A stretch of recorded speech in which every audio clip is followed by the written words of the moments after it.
يا الله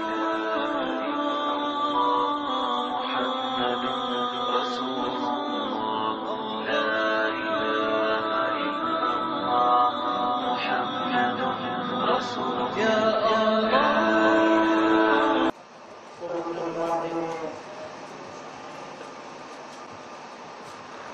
মাগরিবের সালাত আদায় করার পরে আল্লাহর মসজিদে বসে শোনা এবং দিন সম্পর্কে বোঝার এবং সে অনুযায়ী আমল করার ইচ্ছা অনুযায়ী এখানে একত্রিত হওয়ার তৌফিক দান করেছেন। সেজন্য মহান আল্লাহ তাআলার শুকরিয়া জ্ঞাপন করছি, আলহামদুলিল্লাহ। এই অঞ্চলের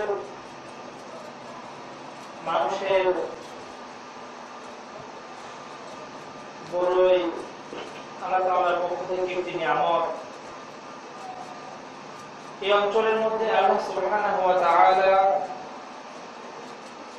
একটি সহিহ কোরআন এবং সহিহ সুন্নাহর আলোকে প্রতিষ্ঠিত এবং পরিচালিত একটি মসজিদ আল্লাহ সুবহানাহু ওয়া তাআলা এই অঞ্চলের জন্য নির্বাচন করেছেন।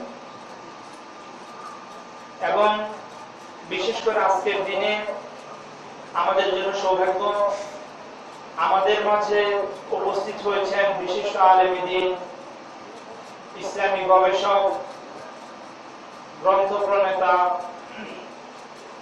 গাজীপুর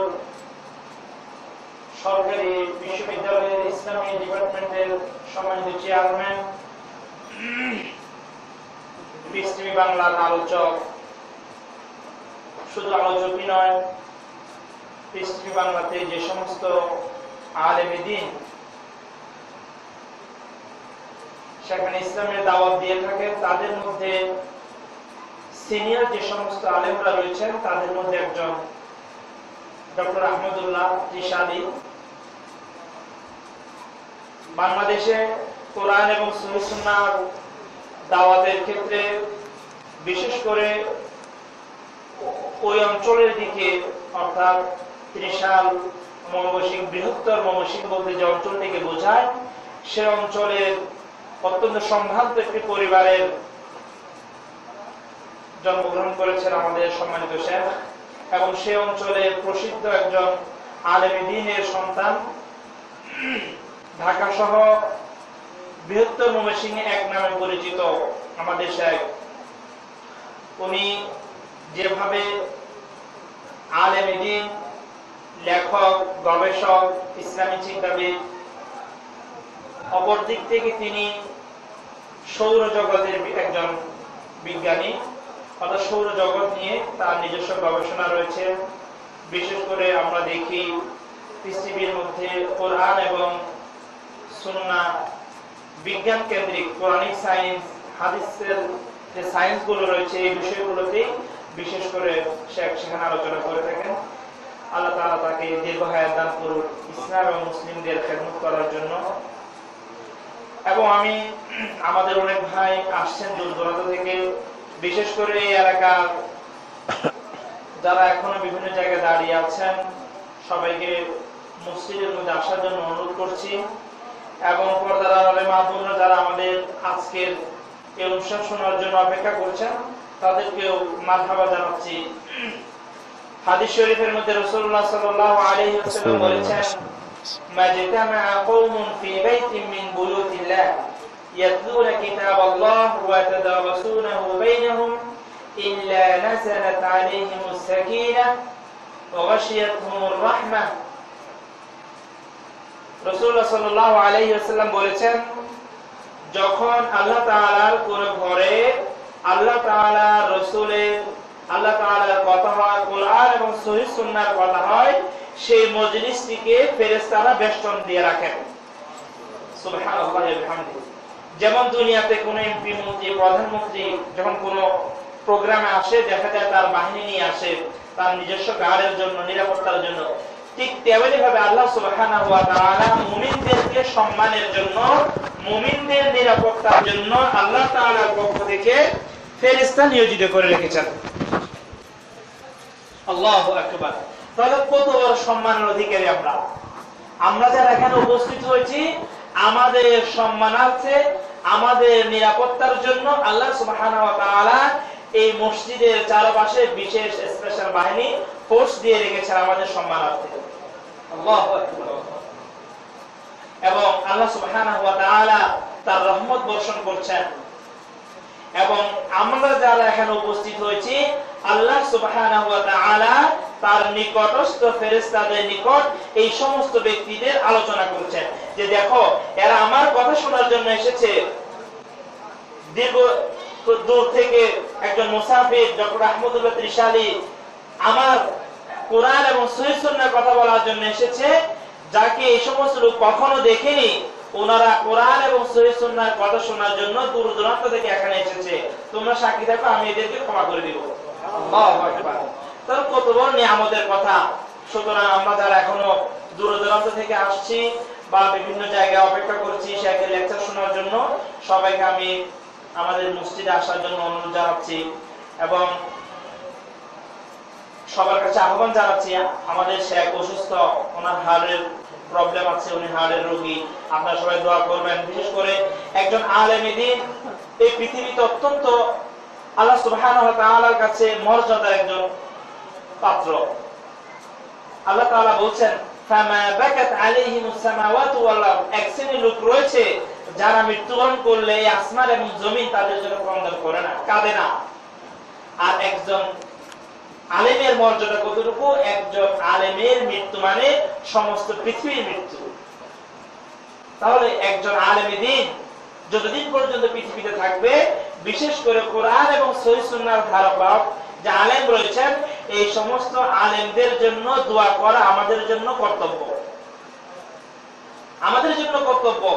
এই সমস্ত আলেমে দ্বীন যখন আমাদের থেকে হারিয়ে যাবে, তখন আমরা বুঝবো যে দ্বীনের ক্ষেত্রে, দ্বীন প্রচারের ক্ষেত্রে আমরা নক্ষত্রের মতো ব্যক্তিদেরকে হারিয়ে ফেলছি। যারা অতীত হয়ে গিয়েছে তাদের সমতুল্য আমরা পাচ্ছি না।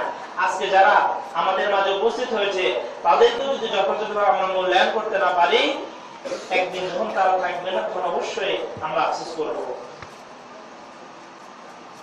তাই আমি সময় দীর্ঘায়িত না করে আমাদের শেখের কাছে অনুরোধ করবো আমাদের ইসলামের জন্য আমাদের কিছু নসিহত পেশ করবেন এবং আমরা সবাই শেখের জন্য দোয়া করবো। আল্লাহ তাআলা তার পরিপূর্ণ সুস্থতা যেন দান করেন এবং ঘন ঘন চট্টগ্রামে সফর করার তৌফিক দান করেন। সুস্থ মন, সুস্থ শরীরে যেন উনি আমাদের মাঝে সবসময় আসতে পারেন এবং আল্লাহ তাআলা যেন ওনাকে শারীরিকভাবে সুস্থ রাখেন। আল্লাহুম্মা আমিন।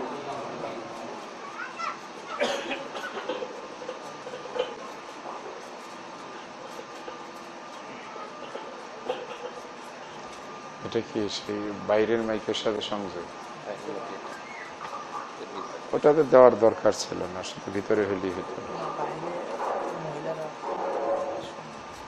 তবু সাধারণ লোকজন ব্যস্ত আছে কাজে করবে, কাউকে জোর করে নসিহত শোনানো ঠিক না, তাতে নসিহতের গুরুত্ব কমে যায়। আসসালামু আলাইকুম ওয়া রাহমাতুল্লাহি ওয়া বারাকাতুহু।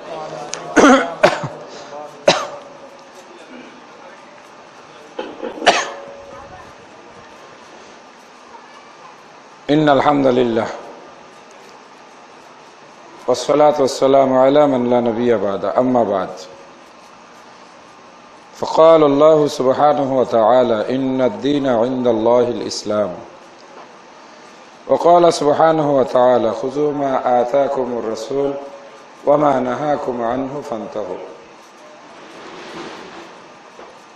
قال النبي صلى الله عليه وسلم تركت فيكم أمرين لن تضلوا ما تمسكتم بهما كتاب الله وسنتي أو كما قال رسول الله صلى الله عليه وسلم। প্রশংসা কেবলমাত্র আল্লাহ রাব্বুল আলামিনের জন্য। আমরা সবাই মিলে বলি আলহামদুলিল্লাহ। এই কথাটুকু আমরা একটু বুঝি, প্রশংসা কেবলমাত্র কার জন্য? আমরা আল্লাহর প্রশংসা না করে মানুষের প্রশংসা করি, আর মানুষের প্রশংসা করে আমরা মানুষকে অনেক বড় বানাই। যারা ইহুদি এবং খ্রিস্টান তারা তাদের ধর্মযাজকদের, তাদের নবীদের প্রশংসা করতে করতে বাড়াইতে বাড়াইতে আল্লাহর পুত্র বানিয়ে ছেড়েছে। জোরে বলে নাউজুবিল্লাহ। বিভিন্ন ধর্মেও দেখা যায় যে তারা তাদের পুরোহিতদেরকে প্রশংসা করতে করতে এত বড় বানাইছে যে জীবন, মৃত্যু, ধন, সম্পদ, সুখ, শান্তি যা কিছু আছে সব ওইসব ব্যক্তিদের কাছে। আর আমাদের মধ্যে এক শ্রেণীর লোকেরা প্রশংসা করতে করতে আলেম ওলামাদেরকে অলি, আউলিয়া, গাউস, কুতুব, পীর, তারপরে ধন, সম্পদ, টাকা পয়সা, ছেলে মেয়ে, সুখ, শান্তি যা কিছু আছে সব কিছুর মালিক বানিয়ে দিছে ওই সব আলেম ওলামাদেরকে। আসলে তাদের পরিচয় হলো তারা আলেম। দেখেন, এইসব ব্যক্তিদের চাইতেও যারা অনেক দামি মানুষ ছিলেন, অনেক গুরুত্বপূর্ণ ব্যক্তি ছিলেন, তাদের নামের আগে এত কিছু প্রশংসা করা হয় নাই। দেখেন তো খলিফাতুল মুসলিমিন ওমর রাদিয়াল্লাহু তাআলা আনহু, ওনার নামের আগে হযরতুল আল্লাম, পীরে কামেল, গাউসে কুতুব, অমুকে রব্বানি ইত্যাদি ইত্যাদি কোন শব্দ আছে? আমি আজকে একটু রাগ করেই বলতেছি, এই যে আমাদের মহতারাম আব্দুর রাকিব আমার ব্যাপারেও একটু বেশি বলা বলি করে ফেলছেন। বাবারে, আমি তো আহামরি কেউ না। আল্লাহ পাক আমাকে আসার তৌফিক দিয়েছেন, তাই আমি আসছি। এখানে আমার কোনো বাহাদুরি নাই। আমি এই এলাকায় কোনো আসমান থেকে আজব প্রাণী হয়ে নাজিল হই নাই। বলেন কথা ঠিক কিনা? আমি প্রচলিত যে লেখাপড়া আমাদের মাদ্রাসায়, স্কুল, কলেজে এবং ইউনিভার্সিটিতে, এগুলোই আমি পড়াশোনা করছি। এর বাইরে আমার কাছে ঘুমের মধ্যে কোনো গায়েবী এলেম, মারেফতি এলেম অথবা আসমান থেকে স্পেশাল কোনো নূর নাইমা আসে নাই। আমি এবং আপনারা সমান সমান। পার্থক্য এটুকু হতে পারে, আমি একটু এই বিষয়ে পড়াশোনা করেছি, আপনারা একটু কম পড়াশোনা করেছেন। আপনারা আবার অন্য বিষয়ে আমার চাইতে বেশি পড়াশোনা করেছেন। আমি একটু আরবি জানি কিন্তু ইংরেজি জানি না। আপনি ইংরেজি বেশি জানেন, আমি আরবি একটু বেশি জানি। ওজন করলে এক একজন এক এক বিষয়ের এক্সপার্ট। এত বলা বলির দরকার কি?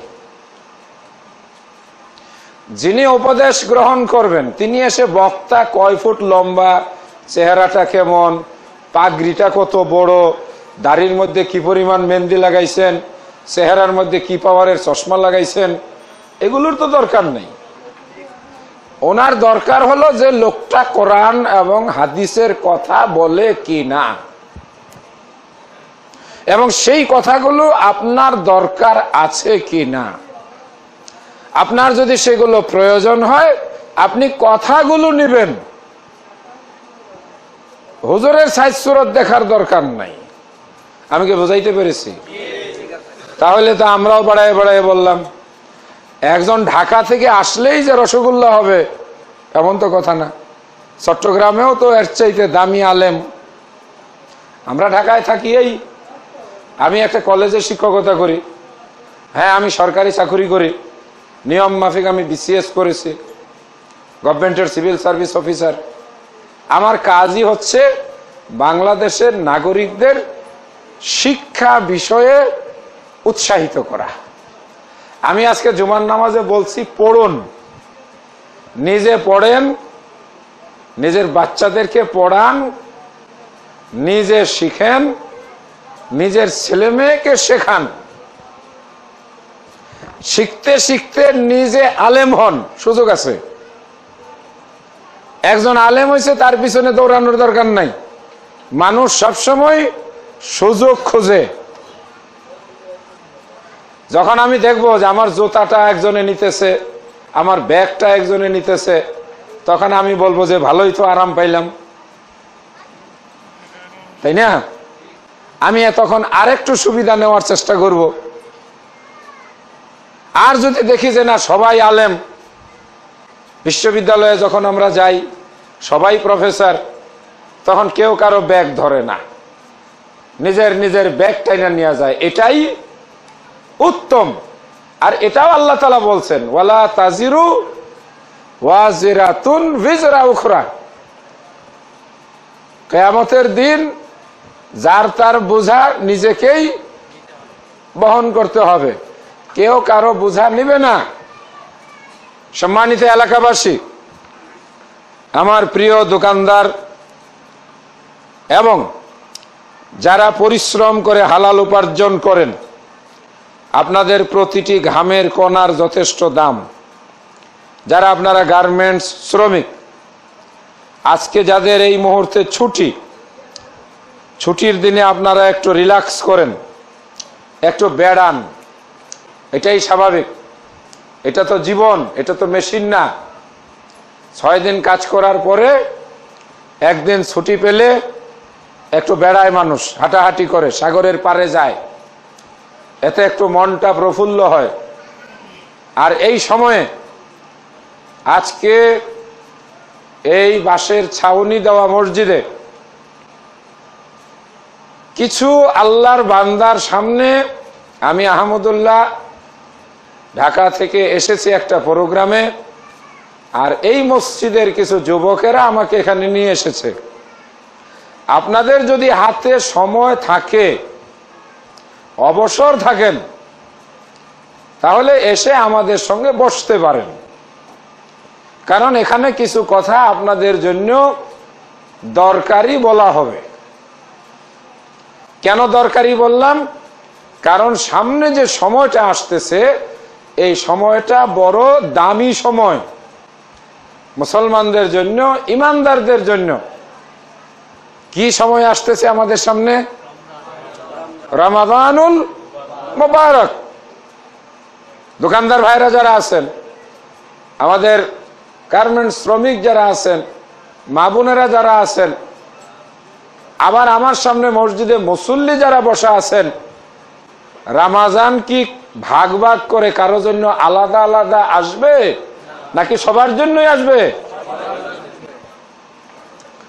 আপনারা যারা মুসল্লি হিসাবে আমার সামনে বসা আছেন, দোকানদার ভাইরা যদি মনে করে ওসব আমাদের জন্য দরকার নাই, আমার কাজ হইল পান বিড়ি বিক্রি করা, যারা মুসল্লি তারা রোজা রাখবে, তারা নামাজ পড়বে, ভাগ বন্ট করে নেওয়ার কোনো সুযোগ বা চান্স আছে না। গার্মেন্টস শ্রমিকরা যদি মনে করে আমরা কারখানায় কাজ করি, মাস গেলে বেতন পাই, একটা ছোট রুম ভাড়া নিয়ে থাকি, আমাদের জন্য নামাজ রোজা, আমাদের জন্য এগুলোর দরকার নাই, এমনটা কি বলার সুযোগ আছে? এটা যদি আপনারা বলেন, তাহলে কিন্তু আমিও বলবো। এই 4-5 দিন আগে কিন্তু আপনারা নতুন টুপি কিনে নিয়ে বিশেষ একটা রাতে, অবশ্য ওই দিন গার্মেন্টস ছুটি দিয়ে দিছিল, আর এই সুযোগে আপনারা গিয়া সারা রাত কান্নাকাটি করছেন যে আল্লাহ মালিকের মনটা নরম করে দাও, আমাদের বেতনটা একটু বাড়াইয়া দেখ, আর বাড়িওয়ালার মনটা নরম করে দাও, রুমের ভাড়াটা যেন একটু কমাইয়া দেয়। যার তার সুবিধার কথাই তো বলবে। তবে ভাই সব শুনুন, সুবিধার কথা বলার সময় আসতেছে। যে রাত্রে আপনারা দৌড়াইছেন, সেই রাত্রের কথাবার্তা নিয়ে অনেক আলোচনা আছে। কেউ বলছেন ঠিক, কেউ বলছেন বেঠিক, কেউ বলছেন পাইবা, কেউ বলছেন পাইবা না, কেউ বলছেন যাইবা, কেউ বলছেন যাইবা না। এই রকম যখন দুইটা প্রস্তাব আসে, তখন সেখানে একটা সন্দেহের সৃষ্টি হয়। কথা ঠিক কিনা? আর সন্দেহের মধ্যে কখনো ভালো ফলাফল আশা করা যায় না। যে রাত চলে গেছে ওটা না হয় চলেই গেছে, কিন্তু এমন একটা মাস আসতেছে, সম্মানিত সুপ্রিয় যারা এই আলোচনা শুনছেন, আমি তাদের দৃষ্টি আকর্ষণ করে বলবো, এই মাস সম্পর্কে কেউ বলে না এই মাসে কেউ যাইও না, এই মাস সম্পর্কে কেউ বলে না এই মাসে কেউ পাবে না, এই মাস সম্পর্কে কেউ বলে না এই মাসে ইবাদত করলে সেই ইবাদতের দ্বারা উপকার হবে না, এরকম কেউ বলে? তার মানে এমন একটা মাস আসতেছে যেই মাসের প্রতিটি মুহূর্ত, প্রতিটি সময় আমাদের সকলের জন্য অত্যন্ত গুরুত্বপূর্ণ, দামি এবং সবকিছু পাওয়ার, অর্জন করার। সবকিছু বলতে কি, আল্লাহকে যদি পাওয়া যায় কিছু কি বাকি থাকলো? আল্লাহ যদি খুশি হয়ে যান আর কাউকে খুশি করার দরকার আছে? আল্লাহকে খুশি করার মাস, আল্লাহর কাছ থেকে ভান্ডার উজাড় করা, অফুরন্ত নিয়ামত নেওয়ার মাস। কোন মাস? রমজানুল মুবারক। সেজন্য আমি সবাইকে আহ্বান জানাবো, আপনাদের মনে যাদের এমন একটা ধারণা হয়ে গেছে এই মসজিদের নামাজ কি ঠিক, এই মসজিদে যারা নামাজ পড়ে এরা কি আসল মুসলমান, এরা তাহলে এরকম করে কে? নামাজের মধ্যে জোরে করে আমিন কয় কে? আছে না মনে প্রশ্ন? আপনারা অনেকেই হয়তো এই সব কারণেই মসজিদে আসেন না, আপনাদের কম জানাশোনার কারণে আপনারা হয়তো মনে করেন যে এরা হয়তো আলাদা মুসলমান। আমি আপনাদেরকে ডাক দিয়া বলবো, আমাদের কাছে মসজিদে না আসেন, কাছাকাছি বসে শুনুন, আমরা এবং আপনারা জাতে, পরিচয়ে, নামে, ঠিকানায় আমরা সবাই ভাই ভাই। বলেন না আলহামদুলিল্লাহ? আমরা সবাই এক নামে পরিচিত। কি নাম? মুসলমান। মিল কেমনে? ভাই হয় কেমনে? বাপ যদি একজন হয় নাকি? ভাই হয় কেমনে? রক্ত যদি একটা হয়, বংশ, চাচাতো ভাই, মামাতো ভাই, খালাতো ভাই, ফুফাতো ভাই, এরা ভাই হয় কেমনে? ধারা এক, রং, বংশ এক, পরিচয় এক। আপনারা আমরা উভয়ই বিশ্বাস করি কে কাকে? আমাদের সৃষ্টিকর্তা আল্লাহকে। আমরাও আল্লাহ বলে ডাকি, আপনারাও আল্লাহ বলেই ডাকেন, তাহলে সৃষ্টিকর্তা এক, মিল পাওয়া গেল। আপনাদের নবীর নাম মুহাম্মাদুর রাসূলুল্লাহ সাল্লাল্লাহু আলাইহি ওয়াসাল্লাম, আমাদেরও নবীর নাম মুহাম্মাদুর রাসূলুল্লাহ সাল্লাল্লাহু আলাইহি ওয়াসাল্লাম। মিল পাওয়া গেল দুইটা। আপনারাও নামাজ পড়েন পশ্চিমমুখী ফিরা, আমরাও নামাজ পড়ি পশ্চিমমুখী ফিরা। মিল পাওয়া গেছে? আপনারাও নামাজ পড়েন দৈনিক ফরজ 5 ওয়াক্ত, আমরাও দৈনিক নামাজ পড়ি 5 ওয়াক্ত। আপনারা হয়তো বলবেন কেউ কি কম বেশিও পড়ে নাকি? আছে, এই দুনিয়াতেই আছে 3 ওয়াক্ত নামাজ পড়ে, মাগরিব, ফজর, আর ওদিকে মাগরিব, ফজর, জোহর, বাকিটা পড়ে না।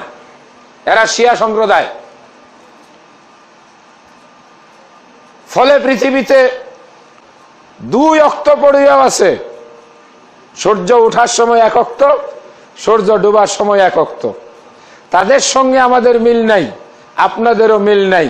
কথা ঠিক না বেঠিক? তারা শিয়া, তারা অন্য সম্প্রদায়। আরেক দল আছে, আপনারাও যাকে নবী মানেন আমরাও নবী মানি, আপনারাও তাকে শেষ নবী বলেন আমরাও শেষ নবী বলি। কিন্তু আমাদের দেশে পাকিস্তান সহ আর একটা সম্প্রদায় আছে যারা বলে নবীর পরেও আরেকজন নবী আছে, তার নাম হইল কাদিয়ান। আছে না নাই? তারা নবী মানে কাকে? পাকিস্তানের গোলাম আহমদ কাদিয়ানি। ফলে তাদের সঙ্গে আপনাদেরও মিল নাই, আমাদেরও মিল নাই। ভাই ভাই হইলাম না।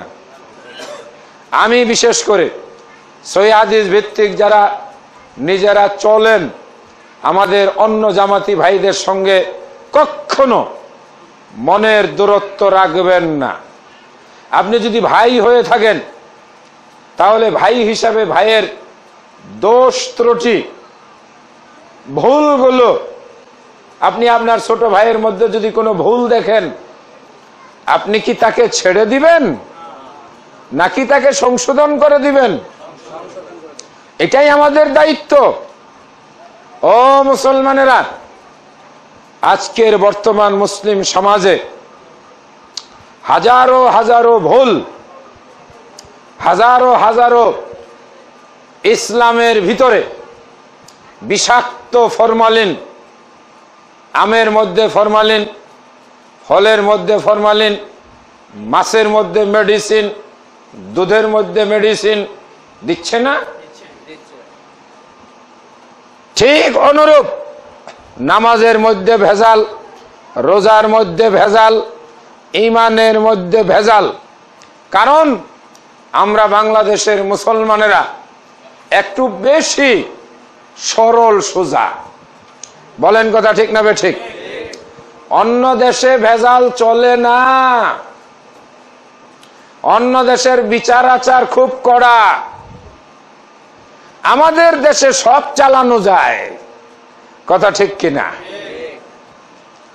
যত ভেজাল সব বাংলাদেশে চালায়া দেওয়া যায়, যার কারণে আমাদের দৈনন্দিন আমলের ভিতরে ভেজাল ঢুকিয়ে দেওয়া হয়েছে।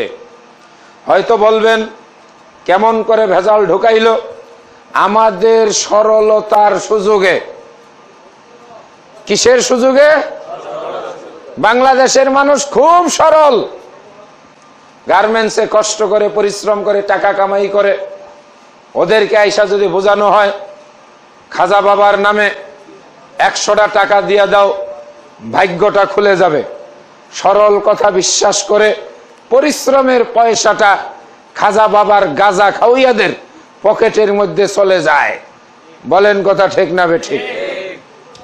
আমার ইমানদার মুসলমান ভাইয়েরা, মাইকের মাধ্যমে যারা শুনছেন, খাজার নামে নেওয়া গাজা খুরেরা যে আপনার টাকাটা নিল, আপনি লাভবান হয়েছেন না ঠকছেন? আপনাকে যদি আমি বলে দেই, আমি হামুদুল্লাহ এই মসজিদ থেকে অথবা এই মসজিদের খতিব আমাদের মোহতারাম আব্দুর রাকিব যদি বলে দেয়, খাজারে দিও না, খাজা কবরে মাটিতে মিশে গেছে, তার রুহু আছে ইল্লিনে, তার হিসাব আল্লাহর কাছে, ওরে ডাইকা কিছু লাভ নাই, খাজারে বাবা ডাকোকে, বাড়ির যাও, ফোন দাও, আব্বা বেতন পাইছি, তোমার নামে 200 টাকা বিকাশ করে পাঠাইয়া দিলাম, তুমি আম লিচু কিনা খাইও আর আমার জন্য দোয়া কইরো। আপন বাপেরে আব্বা কইয়া ডাক দিয়া 200 টাকা পাঠাইয়া দাও, খাজার চাইতে 1000 গুণে। মিলছে তো কথা? খাজার চাইতে 1000 গুণে বেশি সওয়াব পাওয়া। এই সঠিক কথাগুলো আমরা বলি। এবার বিচারের দায়িত্ব থাকলো আপনাদের উপর। আমরা কি কোনো অন্যায় বললাম? হয়তো অনেকে রাগ করে বলতে পারেন, হ্যাঁ আমাদের বড় হুজুর পিসাব খাজা বাবা, আমরা ওনাকে কত ভক্তি করি, আমরা ওনার জন্য গরু দেই, পারলে জান দিয়া ফেলাই। আরে বাবা, লোকটা যদি বেঁচে থাকতো তাহলে না হয় তোমরা তার জন্য খেজুর পাঠাইতা, লিচু পাঠাইতা, গরু পাঠাইতা, সে তো বেঁচে নাই। বলেন কথা ঠিক কিনা? মানুষ মরে যাওয়ার পরে তো তার গরুর দরকার নাই, খাবার তো দরকার জীবিত মানুষের জন্য। তোমার গ্রামের বাড়ি ধরে নেন নোয়াখালীর লক্ষ্মীপুরে, সিলেটের হয়তো বা কোনো একটা গ্রামে, সেখানে তোমার বাবা মা পড়ে আছে আর তুমি খাজা খাজা করে বেড়াইতেছো, খাজা বাবা খাজা বাবা। আমাদের দাওয়াত, তুমি আল্লাহর কাছে চাও, দেওয়ার মালিক কে? আল্লাহ। এটাই পরিপূর্ণ বিশ্বাস, এটাই ইসলামের মূল শিক্ষা।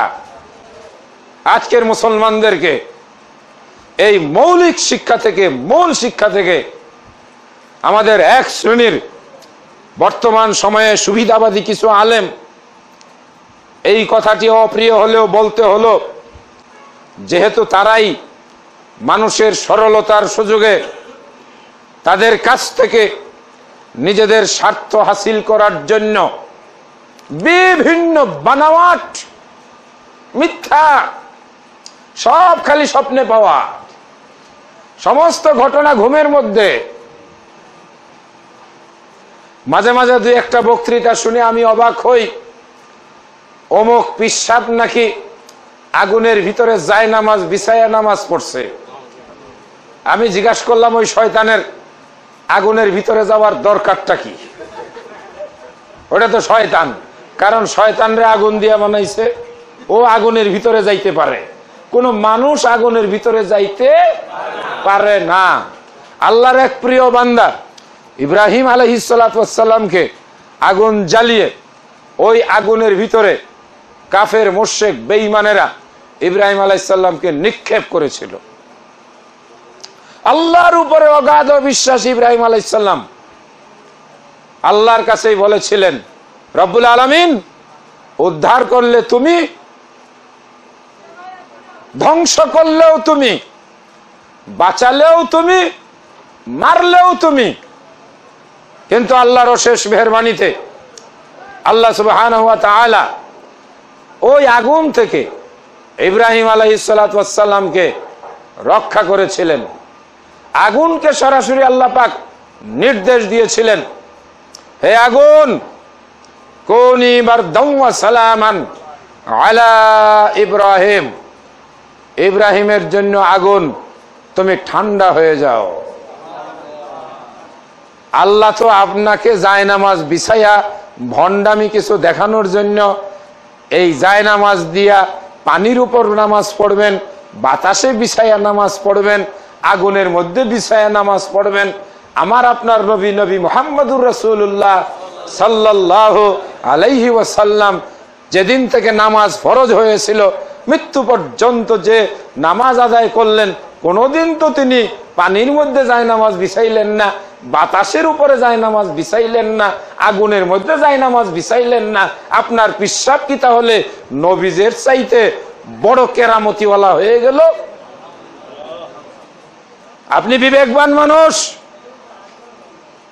শুনুন, কোন সাধারণ মানুষ এগুলো করতে পারে না। এগুলো মিথ্যা বানাওয়াট কথা। এই বানাওয়াট কথা দিয়ে আপনার পকেট কাটার জন্য আপনি আশ্চর্য হয়ে বাবার নামে 500 টাকা 1000 টাকা দিয়ে দিবেন, আর এটা দিয়া বড় বড় মাজার হবে। মাজারের যারা আছে তাদের বিশাল বড় বড় মার্কেট আর বাজার হবে। আর আপনি গার্মেন্টসের শ্রমিকের বাবা মা দেশের বাড়িতে জ্বরে কাশিতে কাশবে, 2টা ট্যাবলেট ঔষধের জন্য আপনার কাছে দিনের পর দিন ফোন করবে, আপনি খাজার জন্য ব্যস্ত, নিজের বাবার কোনো খবর নাই। এই কথাগুলো আমরা বলতে এসেছি, আপনাদের বিবেকের কাছে কথা রাখলাম। বলুন, এই কথাগুলো ঠিক না বেঠিক? দলিল প্রমাণ আমার উপস্থাপনের দরকার নাই, মানুষের একটা বিবেক তো আছে। আপনি নামাজে আসবেন, কোন নামাজ পড়বেন? মানুষের বানানো নামাজ নাকি আল্লাহর রাসূল সাল্লাল্লাহু আলাইহি ওয়াসাল্লাম যেভাবে নামাজ পড়েছেন? আপনি শুনুন,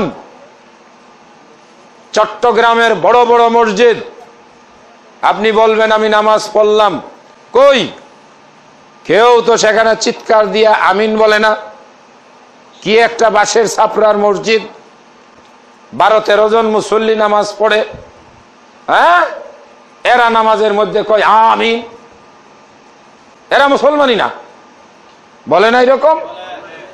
আসুন আপনার ঘরের টেলিভিশন খুলুন, সৌদি আরবের মক্কা মদিনার চ্যানেল ধরুন, তারপরে মক্কা মদিনার ইমাম সাহেবের নামাজ দেখুন।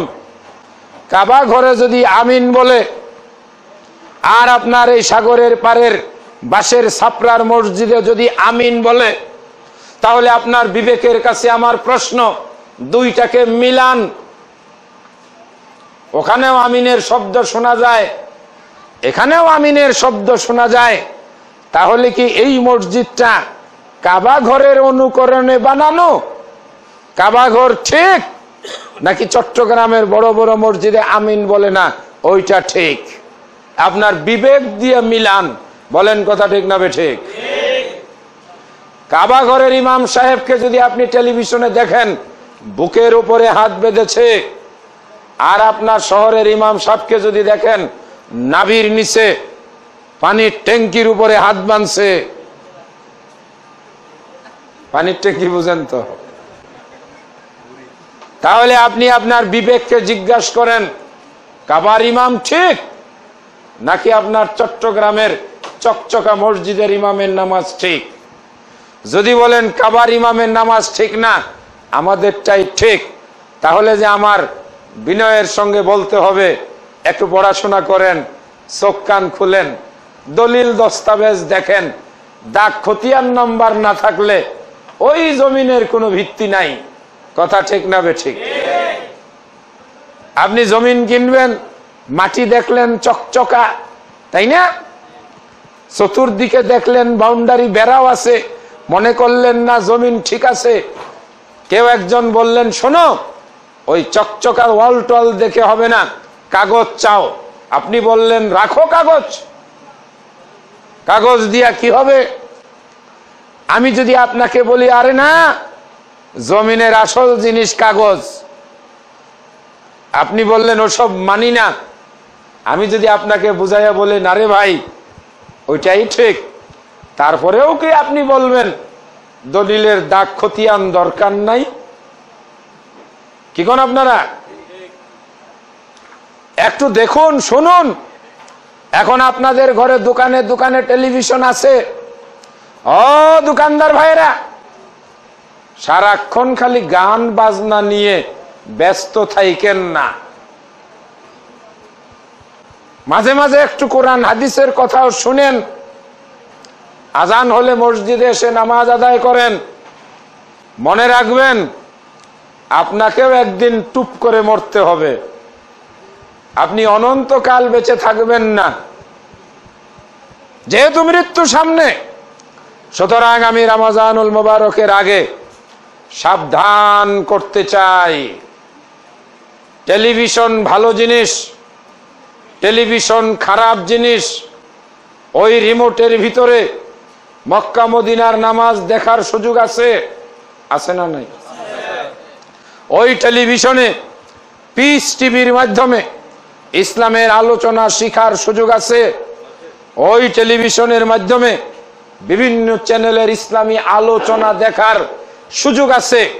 আবার ওই টেলিভিশন বড় খারাপ, বড় জঘন্য, ওটার মধ্যে নাচানাচি আছে, অশ্লীলতা আছে, গান বাজনা আছে। ও দোকানদার ভাইরা, গার্মেন্টসের শ্রমিকগণ, আপনাদেরকে আমি অনুরোধ রাখবো রোজার মাসটা অন্তত পক্ষে সংযমী হন। রোজার মাস কিসের মাস? সংযমের মাস। রোজার মাস কিসের মাস? শয়তান বন্দী করে রাখার মাস।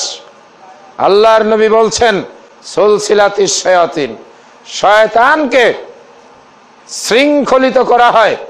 ফতিহাত আবওয়াবুল জান্নাহ, জান্নাতের দরজা খুলে দেওয়া হয়, রহমতের দরজা খুলে দেওয়া হয়। এই রহমতের মাসে শয়তান শিকলে বন্দী অবস্থায় থাকাকালীন আপনি নিজে শয়তান সাজবেন না। কি কোন আপনারা? কিন্তু ঠিকও তো আসতে কইলেন। তার মানে হইলো যারা মসজিদের ভিতরে আছেন এরা মসজিদের ভিতরে ভালো থাকবেন, আর দোকানে যারা আছে ওরা টেলিভিশনে গান বাজনা বাজাইব, আর আপনারা মাঝে মাঝে চা খাওয়ার উসিলায় গিয়া কিছুক্ষণ বইয়া দেখাইবেন নাকি? বরং আমরা সমস্বরে সম্মিলিতভাবে দাওয়াত দিতে চাই। যেহেতু মাইক লাগানো হয়েছে ওই বাড়ির উপরে, আওয়াজ ছড়িয়ে যাচ্ছে। আপনারা যারা আসছেন তারা তো আসছেন, যারা আসে নাই তাদের দৃষ্টিভঙ্গি মানসিকতা পরিবর্তন করার জন্য আমি এই কথাগুলো বলছি। আপনারা ভালো করে শুনুন, এই মসজিদে নামাজ হয় কাবা শরীফে যেভাবে নামাজ হয়। বলেন না জোরে করে আলহামদুলিল্লাহ। এই মসজিদে আমিন জোরে বলা হয়, কারণ কাবা শরীফে জোরে আমিন বলা হয়। কথা ঠিক না ঠিক? এই মসজিদের মুসল্লিরা বুকে হাত বেঁধে নামাজ পড়ে, কারণ কাবা শরীফের ইমাম সাহেবরা বুকে হাত বেঁধে নামাজ পড়ায়। মদিনা শরীফের মুসলমানেরা বুকে হাত বেঁধে নামাজ পড়ে। ইসলাম এসেছে কোন জায়গা থেকে? দিল্লির আজমির থেকে? বাংলাদেশের সিলেটের শাহজালালের শাহপরানের মাজার থেকে? ইসলাম এসেছে কি ওই যে সেই বাগেরহাটের ৬০ গম্বুজ খান জাহান আলীর কবর থেকে? ইসলাম এসেছে মদিনা থেকে। আপনি কোন ইসলাম মানবেন? খান জাহান আলীর ইসলাম, শাহজালালের ইসলাম, না মদিনার ইসলাম? খাজা বাবার ইসলাম না মদিনার ইসলাম? আপনাকে তো কেউ মদিনার ইসলাম দেখায় না। এই একটা ছাপরা মসজিদে মদিনার ইসলাম এসেছে। আপনারা এই ছাপরাকে বিল্ডিং এ পরিণত করেন, এগিয়ে আসেন, ঝাঁপিয়ে পড়েন। ও শ্রমিক ভাইয়েরা, আপনার কষ্টের উপার্জন থেকে মাসে মাসে ১০০-২০০ টাকা এই মসজিদে দান করেন। মসজিদের ইমাম মুয়াজ্জিন এদেরকে এসে বলুন আপনারা এটা পাকা বানান, কারণ আমরা মদিনার নিয়ামত চাই। কথা ঠিক না বেঠিক? বাংলাদেশে রোজার মাসে ২ ধরনের খেজুর পাওয়া যায়, একটা আসে বাগদাদ থেকে আর একটা আসে মদিনা থেকে। মদিনার খেজুর লম্বা হয়, মদিনার খেজুর মিষ্টি হয়, মদিনার খেজুর খুব দামি হয়, ২৫০-৩০০ টাকা তার কেজি হয়। বাগদাদের খেজুরের দাম ৪০ টাকা কেজি। সস্তা পাইলেই বস্তা ভরবেন না, সস্তা পাইলেই বস্তা ভরবেন না। মদিনার নামাজ পড়ুন, সেই নামাজের পুরস্কার পাওয়া যাবে। মদিনার নামাজ পড়ুন, সেই নামাজের বিনিময়ে জান্নাত পাবেন। ফলে আপনাদেরকে আমি সহি শুদ্ধভাবে নামাজ শেখার জন্য আহ্বান জানাবো। রোজার মাসে আপনারা এই মসজিদে আসুন, আপনারা এসে জিজ্ঞাসা করুন আমাদের প্রিয় নবী মুহাম্মদুর রাসূলুল্লাহ সাল্লাল্লাহু আলাইহি ওয়াসাল্লাম কোথায় হাত বেঁধেছেন, এবং আপনারা জিজ্ঞাসা করুন এই কথাটা কোথায় আছে। দাগ নাম্বার, হাদিসের নাম্বার, খতিয়ান নাম্বার, পর্চার নাম্বার সঠিক না বেঠিক যাচাই করে নেন। হয়তো আপনারা বলবেন এত সময় কই।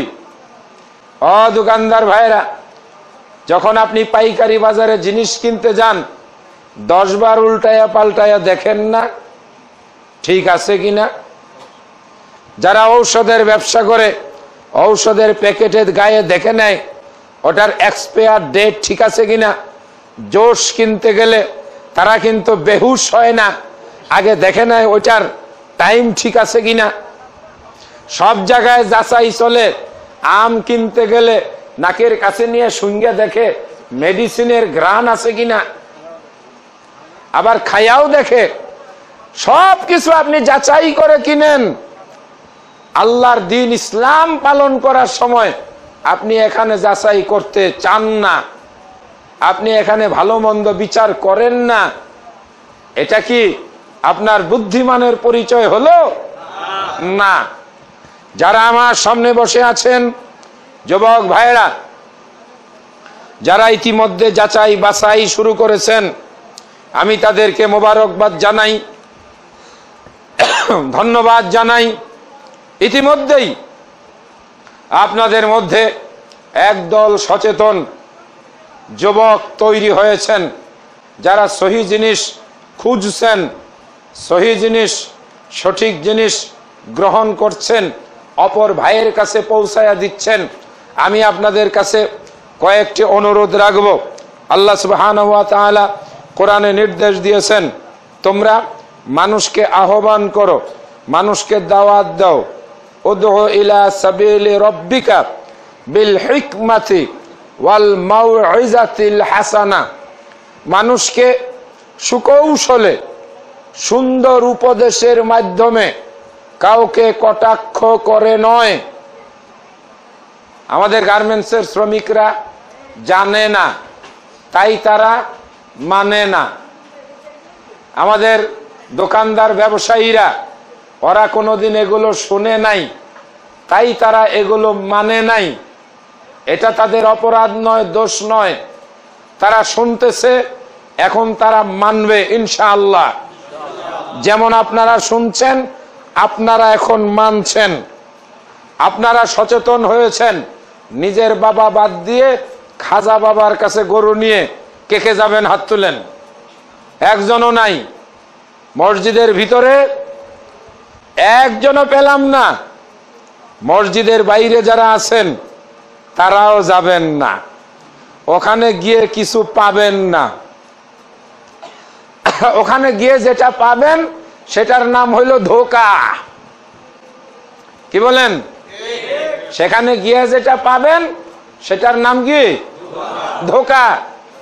ধোঁকা কেউ খাবেন না, ধোঁকা কেউ পাবেন না। সুতরাং চাওয়ার জায়গা, পাওয়ার জায়গা কোথায়? আওয়াজ করে বলুন। উপরে, আসমানে। আসমানের মালিকের কাছে। আপনার আমার যিনি সৃষ্টিকর্তা, নাম কি তার? আল্লাহ। বললেই তো মনটা ভরে যায়। ডাকবেন যদি আল্লাহকে ডাকুন, চাইবেন যদি আল্লাহর কাছে চান, কাঁদবেন যখন আল্লাহর কাছে কাঁদুন। কথা ঠিক না বেঠিক? কারণ যিনি দিতে পারেন তার পিছনেই ঘোরেন। যে নিজে মিসকিন, সে দিবে কোত্থেকে? কত বড় মিথ্যা কথা! আল্লাহর ধন নবীরে দিয়া, আল্লাহ হইলেন গায়েব হইয়া। নবীর ধন খাজায় নিয়া শুয়া আছে আজমিরে, কেউ ফিরে না খালি হাতে, খাজারে তোর দরবারে। জোরে বলুন নাউজুবিল্লাহ। সম্মানিত শ্রোতা বৃন্দ, আসলে আমি খুব প্রেসার দিয়ে কথা বলছি। জুমার নামাজের খুতবাটা একটু হাই টেম্পারেচার হয়েছিল। ওখানে মসজিদটা বানানোর একটা প্রস্তাব বলতে গিয়ে, আর আমি সত্য কথা, আমাদের আব্দুর রকিব ভাই বলছেন আমি হার্টের একটু দুর্বল, অসুস্থ রোগী, যার কারণে আজকে আপনাদের সামনে লম্বা আলোচনা করতে আমি পারবো, তবে আমার বুকের উপরে প্রেসার পড়বে। এই জন্য আমি ছুটি নেব। একটা কথা আছে, যদি থাকে বন্ধুর মন, নদী পার হইতে কতক্ষণ। হ্যাঁ, আমি আজ থেকে প্রায় 28 বছর আগে একটা মাদ্রাসায় হেড মুফাসসির হিসাবে চাকরি করতাম। ওই মাদ্রাসার প্রিন্সিপাল বিয়ে করছিলেন নদীর ওই পারে বাড়ি। এখন বুঝলেন তো, নতুন বিয়ে শাদী করছে, দুইজনের মধ্যে প্রচন্ড টান। বাড়িতে যাওয়ার কথা মনে হয়েছে, এদিকে ঝড় বৃষ্টি, নদী, পাঞ্জাবি পায়জামা কোমরে পেঁচাইয়া নদী সাঁতরাইয়া পার হইয়া শিয়ালের মতো ভিজা গিয়া বাড়ির দরজায় যখন ঢুকছে, নক করছে, বউয়ে দেখা দিছে চিৎকার, ভিজা শিয়ালের মতো হয়ে গেছে। তখন বলতেছে, আরে চিৎকার দিও না, চিৎকার দিও না, আমিও বলে তোমার এই অবস্থাকে যে মনের টানে। কথা ঠিক না বেঠিক? তো আপনাদের সঙ্গে যদি মনের টান মজবুত হয়, ঢাকা থেকে বাসে উঠলে নাইটকুসে এই মসজিদে আসতে কতক্ষণ? হ্যাঁ, 4 ঘন্টা 5 ঘন্টা। কিন্তু সেটা তৈরি করতে হবে একটা মনের বন্ধন, মুছে ফেলতে হবে যত অজ্ঞতা। আমাদের সমাজে বেশি হলো অজ্ঞতা, কারণ আমাদের সমাজের লোকজন পড়াশোনা করতে চায় না, সংক্ষেপে চায় 5 ওয়াক্ত নামাজ পড়ে বেহেশতে যাওয়া বহুত ঝামেলা। তার সাথে অমুক হুজুরে কইছে কোন পীর সাহেবের মুরিদ হইলে নামাজ লাগে না। কেমনে বুঝায়? কলে ভানির নিচে বাবায় মম জ্বালাইছে। কই মম জ্বালাইছে? লাঠি দেওয়া দরকার না, পানির নিচে আবার মম জ্বালায় কে? প্রথম কথাই তো মিথ্যা কথা। কলে বাবায় মম জ্বালাইছে পানির নিচে, বাতাসে তা নিবে না, পানির নিচে আবার বাতাস যায় করতে গে? আরেক মিথ্যা কথা। এইবার কয় ল্যাংটা পীরের মুরিদ হইলে নামাজ রোজা লাগে না। বাবায় মম জ্বালাইছে, বাতাসে তা নিবে না, আর আমাদের ল্যাংটা পীরের মুরিদ হইলে নামাজ রোজা লাগে না। আমাদের গার্মেন্টসের শ্রমিক ভাইরা, দোকানদার ভাইয়েরা, এরা দেখলো এইটাই তো ভালো, 50টা টাকা দিয়ে দাও, ল্যাংটা বাবার নামে নামাজ রোজা লাগবো না, বাবাই ফার করে লিয়া যাইব। এইরকম ধোকাবাজিতে আর ডুইবা থাইকেন না। ল্যাংটার তো নিজেরই কাপড়ের খবর নাই, আবার আরেকজনের খবর লইব কোত্থেকে? এইটুকু কি মাথার বুদ্ধি নাই? কি বলেন? হয়তো অনেকেই মনে মনে কষ্ট পাইতেছেন, হ্যাঁ এই কোন বক্তা আছে পিস টিভির, আমাদের অলিয়া উলিয়াদের বিরুদ্ধে কথা কয় না। অলিয়া উলিয়াদের বিরুদ্ধে কথা বলার দরকার নাই। অলিরা আল্লাহর প্রিয় বান্দা, তারা মৃত্যুবরণ করেছেন, আল্লাহর কাছে আছেন, তারা ভালো কাজ করে গেছেন, নামাজ পড়ে গেছেন, সৎ পথে চলে গেছেন, তারা তাদের আমল নিয়ে গেছেন। এইবার আপনি আপনারটা করেন, আরেকজনের পিছনে পিছনে ঘুরিয়া আপনার লাভ কি? বলেন কথা ঠিক কিনা? এগুলি বুঝতে হবে। আপনারা জানেন সকালবেলায় যখন গার্মেন্টসের শ্রমিকরা আসে, বাসে ওঠার সময় কেউ কারোর জন্য দাঁড়ায় থাকে না, কারণ যার তার টাইম, যার তার অফিস, যে আগে গাড়িতে উঠতে পারবে টাইম মতো অফিসে পৌঁছতে পারবে। নাকি কেউ দাঁড়ায় বলে ভাই সব আপনারা উঠেন, আপনারা উঠেন, আর নিজের চাকরির টাইম শেষ। কথা বুঝাইতে পারছি উদাহরণ দিয়া? তার মানে কি, অফিসে যাওয়ার সময় যার যার, বলেন যার যার তার তার, যার যার তার তার, কেহ কারো নয়, কেহ কারো নয়। ও মুসলমানেরা, আমি রোজা রাখবো, আমার লাভ হবে। আপনি দিনে খাইবেন আর মনে করবেন হুজুররে একবেলা দাওয়াত দিয়া ইফতার করায় দিব, বাস আমার কাজ হয়ে যাবে। এইসব শর্টকাট, এইসব 2 নম্বরই চিন্তা মাথা থেকে ছেড়ে ফেলেন। আজকে বাংলাদেশে এই 2 নম্বরই চিন্তা, 2 নম্বরই কথা বলে মানুষকে ধোঁকা দিয়ে জাহান্নামী বানাচ্ছে। বলেন কথা ঠিক কিনা? শাহজালাল বাবা তুমি গান গায়, শাহজালাল বাবা তুমি আল্লাহর ওলি একজনা, আসিয়াছি জিয়ারতে, আসিয়াছি জিয়ারতে, পুরাও মনের বাসনা। এই গান গায় না গায় না? শাহজালাল কি মানুষের মনের আশা পূরণ করতে পারে? এত বড় শিরক। এই অপরাধগুলোর নাম হলো শিরক, বাচ্চা হয় না। শাহজালালের মাজার থেকে আইনা তাবিজ বান্ধে, বান্ধে না বান্ধে না? গার্মেন্টসের শ্রমিকদের অধিকাংশের কোমরে, বিশেষ করে মহিলা শ্রমিকদের হাতের বাজুতে আপনারা তাবিজ দেখতে পাবেন। তাবিজগুলো মৌলবীরা বিক্রি করেছে। তাবিজ দেওয়া হারাম। যে তাবিজ দেয় সে মুসলমান থাকে না।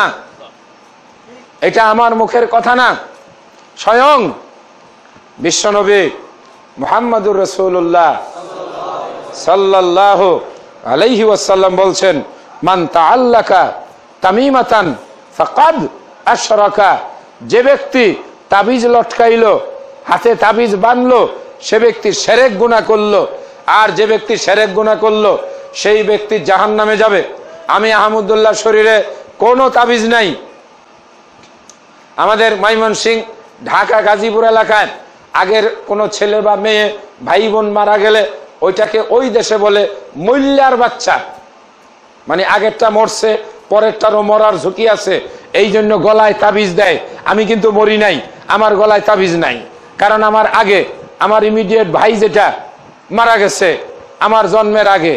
আমার আব্বা চিন্তা করতে পারতেন আমার এই বাচ্চাটাও মরতে পারে না, তিনি সেই চিন্তা করেন নাই। আপনি কেন করলেন? আমাদের বাড়িতেও বাচ্চা আছে, তারাও চমকে ওঠে, আমরা তাদের গলায় তাবিজ দেই না। আপনাদের বাচ্চা চমকে ওঠে, গলায় তাবিজ দেন, এই তাবিজ দেওয়া হারাম। তাদের যদি নিউমোনিয়া হয়, তাদের যদি ঠান্ডা লাগে, ডাক্তারের কাছে নিবেন, ঔষধ খাওয়াবেন। তাবিজ কোনো মানুষের কোনো কল্যাণ অথবা উপকার অথবা কোনো ক্ষতি অথবা কোনো ভালো করতে পারে না। হয়তো বলবেন উপকার পাইছি, বলবে না? এখন কি বলবেন? আমরা তো উপকার পাইছি। আমার বাচ্চায় চমকে উঠতো, তাবিজ দেওয়ার পরে আর চমকে উঠে না। ওটা তো তাবিজের ফল না, ওটা বিশ্বাসের পরিবর্তন। এটা তার অসুখ। তাবিজ দেওয়ার পর যে কোনো অসুখের একটা পিরিয়ড থাকে। আপনারা দেখবেন কারো যদি ইনফ্লুয়েঞ্জা জ্বর হয়, ওষুধ খাইবেন 3 দিনে ভালো হবেন, ওষুধ খাবেন না 72 ঘন্টায় ভালো হবেন। এইবার অঙ্ক মিলান। কি বললাম? ওষুধ খাইবেন 3 দিনে ভালো হবেন। 3 দিনের জন্য 6টা প্যারাসিটামল দিবে, সকালে একটা, রাত্রে একটা। 3 দিন প্যারাসিটামল খাইবেন, জ্বর চলে গেছে। 3 দিন আপনি কিছুই খাবেন না, 72 ঘন্টা পরে আপনি এমনিই ভালো হয়ে যাবেন। কারণ ইনফ্লুয়েঞ্জা ভাইরাসের জীবনকাল, হায়াত, বেঁচে থাকার সময় হচ্ছে মাত্র 72 ঘন্টা। 72 ঘন্টায় কয়দিন হয়? 3 দিন। টাইফয়েডের রোগ জীবাণুর মেয়াদকাল হচ্ছে 7 দিন। কলেরার রোগ জীবাণুর মেয়াদকাল হচ্ছে 24 ঘন্টা। 24 ঘন্টার মধ্যে যদি আপনি স্যালাইন খাওয়াতে পারেন, কলেরার রোগ জীবাণু ওটা 24 ঘন্টা পরে এমনি এমনি মরে যাবে। তাবিজ লাগাইছেন, কলেরা ভালো হয়েছে, 24 ঘন্টা পরে ভালো হয়েছেন, আসলে কিচ্ছু না, ঝড়ে বক মরছে, পীরের কেরামতি বাড়ছে। মাঝখানে তাবিজের ব্যবসা চলছে। আমাকে আপনাদের তাবিজের পয়সাও দিতে হবে না, চায়ের পয়সাও দিতে হবে না, দোকানেও বসাইতে হবে না।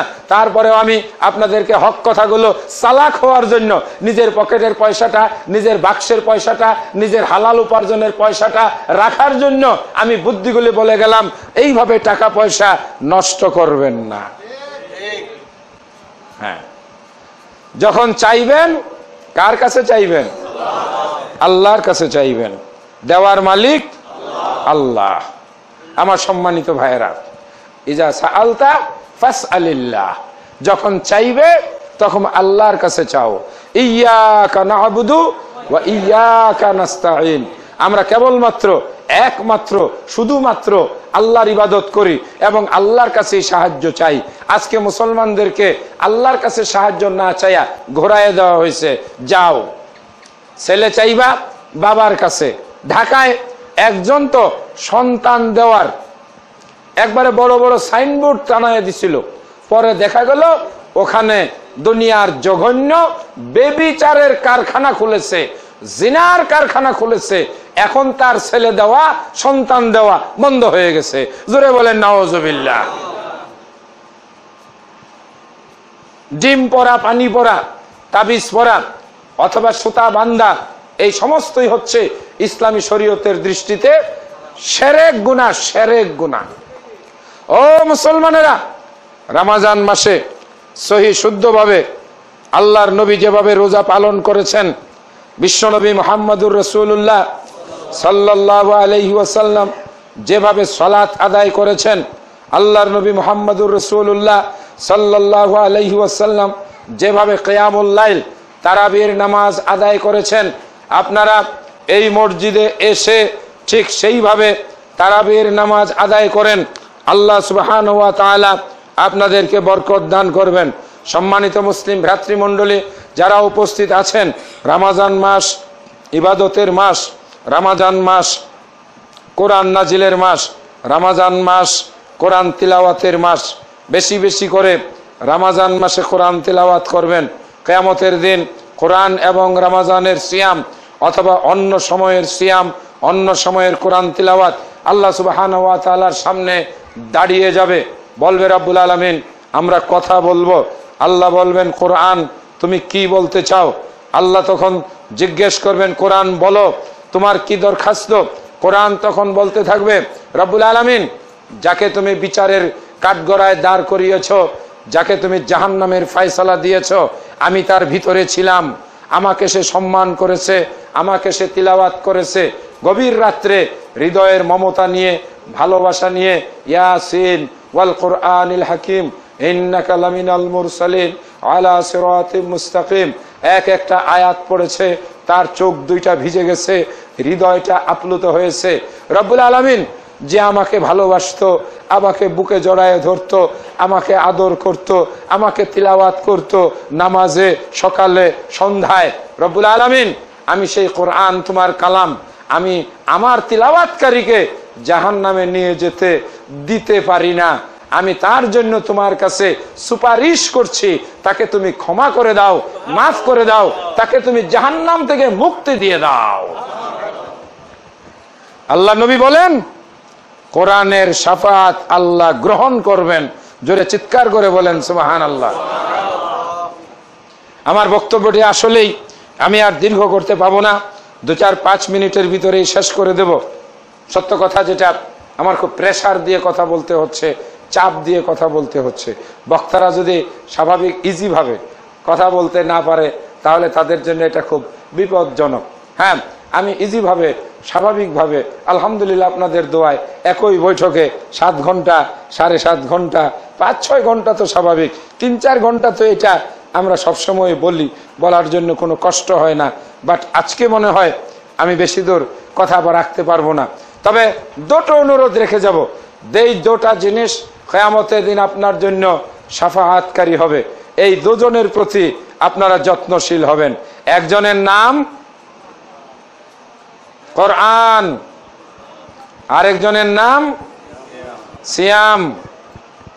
একজনের নাম কোরআন, আরেকজনের নাম রমজানের সঙ্গে মিলে রমজান ও সিয়াম, দুইজনের সঙ্গে আলিফ নুন আছে, কোরআন রমজান। এই দুইজনের সঙ্গে একটা বন্ধুত্ব আছে, রমজানে কোরআন এসেছে, একটা সম্পর্ক আছে না? সেই দুই আবার আপনাদের সামনে আসছে। কোরআনের মাস কোন মাস? রমজান মাস। রমজানের উপহার আল্লাহর কালাম আল কোরআন। রমজান মাসে আমরা কি পেয়েছি? আল কোরআন। রমজানের মর্যাদা বেড়ে গেল কার কারণে? আল কোরআনের কারণে। একজন আরেকজনের সঙ্গে বড় ঘনিষ্ঠভাবে জড়িত। রমজানের রোজার প্রতি যত্নশীল হবেন, রোজাগুলোকে মনে প্রাণে আল্লাহর সন্তুষ্টি আদায়ের জন্য পালন করবেন। মান সামা রমাজানা ঈমানান ওয়া ইহতিসাবান গফিরা লাহু মা তাকাদ্দামা মিন যামবিহি। আল্লাহ রাসূল এই হাদিসের ভিতরে দুইটা জিনিসের কথা বলছেন, একটা হলো ঈমানান, আরেকটা হলো ইহতিসাবান। ঈমানান মানে কি? এই রমজান পালন করলে আল্লাহ খুশি হয়, এটা বিশ্বাস থাকতে হবে। এই রমজানে রোজা রাখলে আল্লাহ জানে, মালে, ইবাদতে, নেকিতে বরকত দান করেন, বিশ্বাস রাখতে হবে। রমজান মাসের রোজা আল্লাহ পাক মানুষের কল্যাণের জন্য নাজিল করেছেন, বিশ্বাস রাখতে হবে। রমজান মাসের পুরস্কার আল্লাহ তাআলা নিজের হাতে প্রদান করবেন, বিশ্বাস রাখতে হবে। রমজানের রোজা কিয়ামতের দিন জাহান্নাম থেকে মুক্তির কারণ হবে, বিশ্বাস রাখতে হবে। যে ব্যক্তি রমজানের রোজা রাখে আল্লাহ পাক তাকে রায়্যান দরজা দিয়ে জান্নাতের ভিতরে স্বাগতম জানাবেন, বিশ্বাস রাখতে হবে। বিশ্বাসে মুক্তি, বিশ্বাসে প্রাপ্তি, বিশ্বাসে তৃপ্তি। খাজা বাবার দরবারে মানুষ কিছু বিশ্বাস নিয়ে যায়, আর সেই বিশ্বাসে যা পায় তাতেই তারা তৃপ্তি হয়। আমাদের দরবার খাজার দরবার নয়, আমাদের দরবার আল্লাহর দরবার। আমরা বলবো কেউ ফিরে না খালি হাতে, আল্লাহ তোমার দরবার হতে। কেউ ফিরে না খালি হাতে, আল্লাহ তোমার দরবার হতে। আমরা আল্লাহর দরবারের পাগল। আমরা কোন পীর ফকিরের কবরের মাজারের দরবারের পাগল নই। আমার জীবনে আমি কোনোদিন কোন কবরে মাজারে গিয়ে কিছু চাই নাই, তাই বলে কি আমি আল্লাহর কাছ থেকে কিছু পাই নাই? অবশ্যই জীবনে যা কল্পনাও করি নাই, আল্লাহ পাক তার চাইতে আমাকে কোটি গুণ বেশি দান করেছেন। 1000 বছর সেজদায় পড়ে থাকলেও আল্লাহর দেওয়া নিয়ামতের শুকরিয়া আদায় হবে না। আলহামদুলিল্লাহ, বিদেশ ভ্রমণের সুযোগ পাই, দুবাই যেতে পারি, সিঙ্গাপুর যেতে পারি, মালয়েশিয়া যেতে পারি, মালদ্বীপ যেতে পারি, ইন্ডিয়া, তারপরে ওই যে পার্শ্বরাষ্ট্র নেপাল, এমনকি কাছাকাছি আরো দূর কাছের অনেক রাষ্ট্রে ইসলামী দাওয়াতের জন্য যেতে পারি। এটা আল্লাহর নিয়ামত, পীরের দোয়া অথবা কারো ফয়েজ বরকত নয়। মানুন বা না মানুন, বিশ্বাস করুন বা না করুন, এখন মাইকের সামনে ভাঙ্গা গলায় ক্লান্ত মনে বলছি, মিডিয়ার মাধ্যমে, টেলিভিশনের মাধ্যমে সারা বিশ্বব্যাপী মানুষ আমাদেরই শুনছে, আমাদেরকে দেখছে। ফেসবুকের পা খুললে আহমদুল্লাহর ছবি আসে, ইউটিউবের ছবি খুললে এখানে আহমদুল্লাহর বক্তৃতা আসে। এটা কোনো পীরের দান নয়, এটা কার দান? ধন সম্পদের কথা বলবেন, যা ভাবি নাই তার চাইতেও অনেক বেশি সম্পদ, অনেক বেশি নিয়ামত আল্লাহ সুবহানাহু ওয়া তাআলা দিয়েছে। তার ভান্ডার আমার বিশ্বাস অফুরন্ত, খাজার ভান্ডার শূন্য। খাজার তো কোনো ভান্ডারই নাই, দৌড়ান কেন? খাজার ডেগে টাকা দেওয়ার জন্য এত ব্যস্ত কেন? ও মুসলমানেরা, সাবধান হও, শিরক ঈমানকে ধ্বংস করে ফেলেছে। কোরআন পড়ো, কোরআন দিয়ে জীবন গড়ো, কোরআন নিজে শিখো, নিজের ছেলে মেয়েকে শেখাও, নিজের স্ত্রীকে কোরআন শেখাও, নিজে ভালো করে কোরআন শিখো। যেই ঘরে কোরআন নাই সেই ঘর কেমন? বিরান ভূমি, কাবাইতিল খরিফ, ওটা বিরান ঘর, ওটা মাকড়সার জাল, আবর্জনার ঘর। যেই ঘরে কোরআন আছে সেই ঘরে আল্লাহর রহমত আছে, যেই ঘরে কোরআন আছে সেই ঘরে বরকত আছে, যেই ঘরে কোরআন আছে এটা হুজ্জত তোমার জন্য, তোমার পাশে দলিল হিসাবে আছে। কিয়ামতের দিন সে তোমার পাশে, তোমার বিপদের সময় এসে তোমার কাছে দাঁড়াবে। জোরে বলেন সুবহানাল্লাহ। কোরআন বলবে আমি তাকে তার ঘুম থেকে, আরাম থেকে, বিশ্রাম থেকে বাধা দিয়েছি, সুতরাং তুমি আমার শাফাআত গ্রহণ করো। রোজা বলবে আমি তাকে দাআউতুহু আন শাহওয়াতিহি আন তুআমাতিহি ওয়া শুরবিহি, আমি তার পানাহার থেকে, পান করা থেকে, তারপরে খাওয়া দাওয়া থেকে, তার নিজের ওই প্রবৃত্তির লালসা পূরণ থেকে আমি তাকে বিরত রেখেছি। সুতরাং রাব্বুল আলামিন তুমি তাকে জান্নাতে যাওয়ার পারমিশন দিয়ে দাও। সেজন্য সম্মানিত উপস্থিতি, একেবারে শেষ প্রান্তে বলবো, আপনারা ভালো করে ইমানের সঙ্গে, আকীদার সঙ্গে রমাজানের রোজাগুলো পালন করুন। রমজান মাসে আপনারা আরো বেশি বেশি দাওয়াতি প্রোগ্রাম আয়োজন করুন, অন্য ভাইদের কাছে হক কথাগুলো পৌঁছিয়ে দেন। আমি আপনাদের কাছে বলবো, উমুকে করে না, উমুকে এই দোষ, এই দোষ, পরের দোষ খুঁজবেন না, ঠিক আছে? বরং আপনি তাদের কাছে, অপরের কাছে দাওয়াত পৌঁছায় দেন। মানানোর দায়িত্ব, পালন করার দায়িত্ব, হেদায়েতের দায়িত্ব আপনার আমার না। আপনি বেনামাজি দোকানদারকে ঘৃণা করবেন না, কারণ ওই বেনামাজিকে তার মালিক এখনো খাওয়ায়। এমনও হতে পারে আজকে সে বেনামাজি, আগামীকাল অনেক ভালো নামাজি হয়ে যেতে পারে। আপনি তাকে দাওয়াত দিয়ে বলুন, ভাইজান নামাজটা ছেড়ে দেওয়া বড় অপরাধ, নামাজ না পড়লে মুসলমান থাকে না, কাফের হয়ে যায়। এখন যদি আপনার মৃত্যু হয় আল্লাহর সামনে আপনার কোনো জবাব নাই। এটুকু বলে আপনি ছেড়ে দেন। মানানোর দায়িত্ব কার? আল্লাহর। মন ঘোরানোর দায়িত্ব কার? এই আশেপাশের এলাকার সমস্ত বাড়ি বাসার সবাইকে আল্লাহ মন ঘুরিয়ে এই মসজিদে পাঠাতে পারেন, এটা দায়িত্ব আপনার। বলেন আপনি গিয়া করবেন না, এটা কে করবে? আল্লাহ। এমন একদিন আসবে এই আশেপাশের সবাই এই সত্য সঠিক জিনিস বুঝবে, আল্লাহ তাদেরকে সেই বোঝ, তবে আল্লাহ এত তাড়াতাড়ি দেয় না, আল্লাহ একটু সময় নেয়, আল্লাহ একটু পরীক্ষা নিরীক্ষা করেন। আল্লাহ যাকে ভালোবাসেন তাকেই আল্লাহ হেদায়েত দেন। ইন্নাকা লা তাহদি মান আহবাবতা, আল্লাহ রাসূলকে আল্লাহ বলেন, হে নবী, আপনি যাকে ভালোবাসেন আপনি তাকে হেদায়েত করবেন এটা আশা করেন না, বরং ওয়ালাকিন্নাল্লাহ ইয়াহদি মান ইয়াশা, আল্লাহই তো যাকে ইচ্ছা যাকে খুশি তিনি হেদায়েত দান করেন। কে এই মসজিদে আসবে, কার দ্বারা এই মসজিদ নির্মাণ হবে আমি জানি না, আপনিও জানেন না। আপনাদের কাজ শুধু মানুষকে দাওয়াত দিয়ে যান, আপনাদের কাজ শুধু মানুষের কাছে হক কথা পৌঁছায়া দেন, মানানোর দায়িত্ব আল্লাহর উপরে ছেড়ে দেন।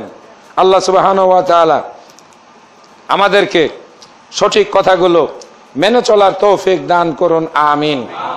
আমি যে আয়াতগুলো পড়েছিলাম, ওয়ামা আতাকুমুর রাসূলু ফাখুযুহু ওয়ামা নাহাকুম আনহু ফান্তাহু, আয়াতটির অর্থ হলো রাসূল যা তোমাদের কাছে নিয়ে এসেছেন ওগুলোকে ধরো, রাসূল যা নিষেধ করেছেন ওগুলোকে ছাড়ো। পিসাবে বলছেন ছাড়ো, বড় হুজুরে বলছেন ছাড়ো, নবীজি বলেছেন ধরো। নীতিমালাটা মনে থাকবে। আমি ছন্দের ভাষায় শব্দের মিল করে বলে গেলাম, রাসূল যা বলেছেন ধরো, অন্যেরা যা বলেছেন ছাড়ো। চকচক করলেই গোল্ড হয় না, ইংরেজিটা কি? all glitters is not gold, চকচক করলেই সেটা সোনা হয় না। সুতরাং বিদআতীদের বানানো ইবাদত, বানানো নামাজ, বানানো জিকির, বানানো তসবিহ, বানানো ওজিফা এক পয়সা মূল্য নাই। অমুক পিসাব করছেন, আমরা পীর সাহেব চিনি না, আমরা চিনি একজনকে, তিনি হলেন মুহাম্মাদুর রাসূলুল্লাহ সাল্লাল্লাহু আলাইহি ওয়াসাল্লাম। আমরা আরেক দল মানুষকে চিনি, তারা হলো আল্লাহ রসুলের সাহাবায়ে কেরাম আজমাইন। তারা যা করেছে আমরা মাথা পেতে তা গ্রহণ করি, কেননা তারা রাসূলকে দেখেছেন আর দেখে তারা মেনেছেন, এই জন্য তাদের আমল আমাদের জন্য গ্রহণযোগ্য। এরপর আর কাউকে আমাদের দরকার নাই। সম্মান করি, মর্যাদা দেই, তবে আমরা অন্ধের মতো তাদের পিছনে দৌড়াই না। এটাই হলো এই মসজিদের মুসল্লিদের ঈমান এবং আকীদা। সুতরাং ভাই সব যারা এই আলোচনা শুনলেন, আপনারা এই মসজিদের সঙ্গে সার্বিক সহযোগিতা করবেন, রাসূলের খাঁটি উম্মত হবেন, এই দোয়া এই প্রত্যাশা ব্যক্ত করে আমি আমার আলোচনা এখানেই শেষ করলাম। সুবহানাকাল্লাহুম্মা ওয়া বিহামদিকা